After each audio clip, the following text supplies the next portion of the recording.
Broke men want to have babies with you right away. They want to lock that shit in as soon as they can. If they're broke and you got good credit and a good job, they're going to get you pregnant right away. They're ready now. All right? Be weary of those guys.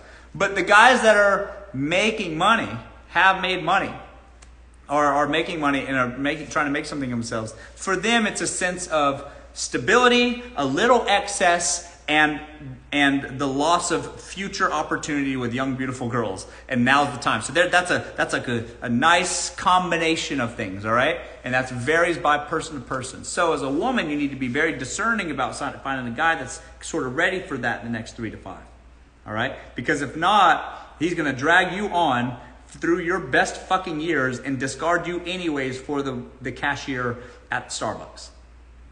Let's do a poll right now. How many people have known a man that is a 10 out of 10 attractiveness? Attractive dude. And then as you get to know him, you realize that he's a broke fucking loser, and he's going to be a broke loser forever. Because that's just his personality. That's just who he's going to be. Attractive as hell, but then you meet them, and then now oh shit, he went from a 10 to like a 4. Gap. Nobody cares about your age gap, guys. Nobody cares. Nobody cares. If you're a 30-year-old woman dating a 43-year-old man, who cares? Who cares? As long as it's legal and no some weird shit, then it doesn't matter. Nobody cares. Who's going to talk about it? Aunt June? What does Aunt June know? She's got a painkiller addiction, Aunt June. Who cares what she says? Ask him on the first date. What's up? What are your goals for your life? You want a family? Do you want to be an old dad? You want to be a 60-year-old dad? Running around chasing little toddlers around? Or what? What's the deal? And you'll get a good sense of it. Ask him straight up. As if you just try to rush it and you jump into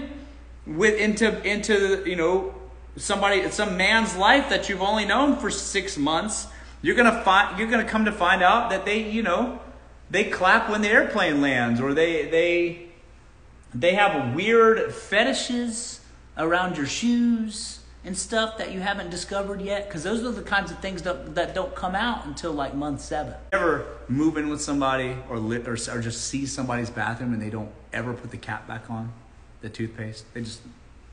And you just look at that and you're like, what the fuck? Or what do you mean? Like, what is this catastrophe that I'm looking at? It's just like a partially squeezed out drip of toothpaste, and then a cap and they're on 2 different sides of the sinks, and you're just like, what? Isn't that the worst? Stuff like that, Being a provider, man, is a mindset. Because I know men that have money, but they're not provider men at all. So there's a difference. You have to have a willingness to provide for your woman. If a man is asking you to get married in 3 months, either he needs a green card, he needs good credit, he needs your income, or something. All right? I'd be very worried about a man who's like, I'm ready to get married in 3 months. By the way, can you co-sign this car note for me? I need a signature on this apartment. If a man's asking you for 3 months, there is an ulterior motive, sis. And so that Shira's asking, why are men so worried about gold diggers when they don't have any gold to dig? Shira asks, why did Dusties worry about taking what little money they have? That's a great question, Shira. You know what I think is?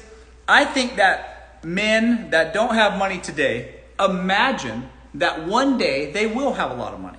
When they decide that they're going to get up and start working hard and start making money, they envision themselves in their future being rich and famous or successful, whatever. And they're warning them, they're trying to protect themselves, and they're not really. They're just mad at women in general.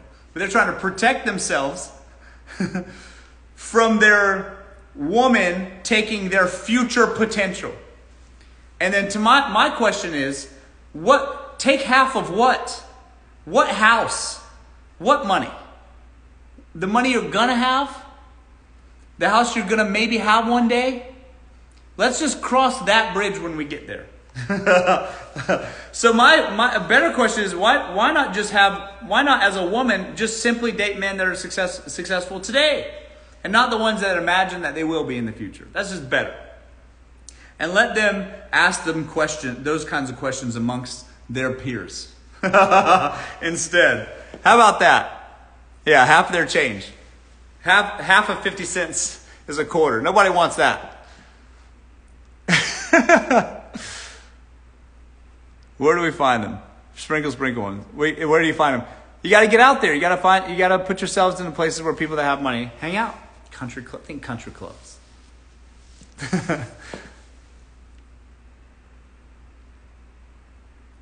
This advice is top notch.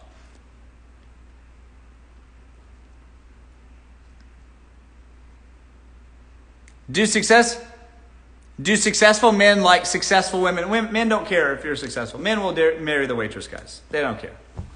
You got to be, if you're pretty, nice personality, men will leave their wife for the woman that was nice to them at the Applebee's. For real. They don't care if you're successful. Don't worry about that. Don't worry about that at all.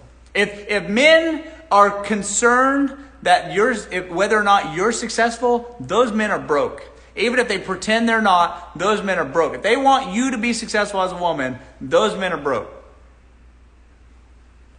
If they're asking about your credit, they broke. If they want you to co-sign on the apartment or your car, broke. If they're worried about how much money you make at your job, they're broke men. And I contend that you should run from those guys, because that's going to be a bumpy road, that whole relationship. It's going to be a path riddled in questioning yourself. Why are you with this guy? And trying to help him get on his feet. And that process is endless. Trust me.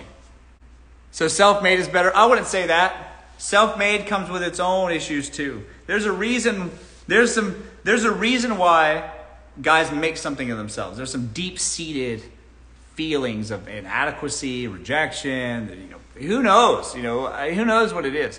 But there's a reason that a guy goes from zero to something, and it's that there's something that propels him to do that, because it's hard.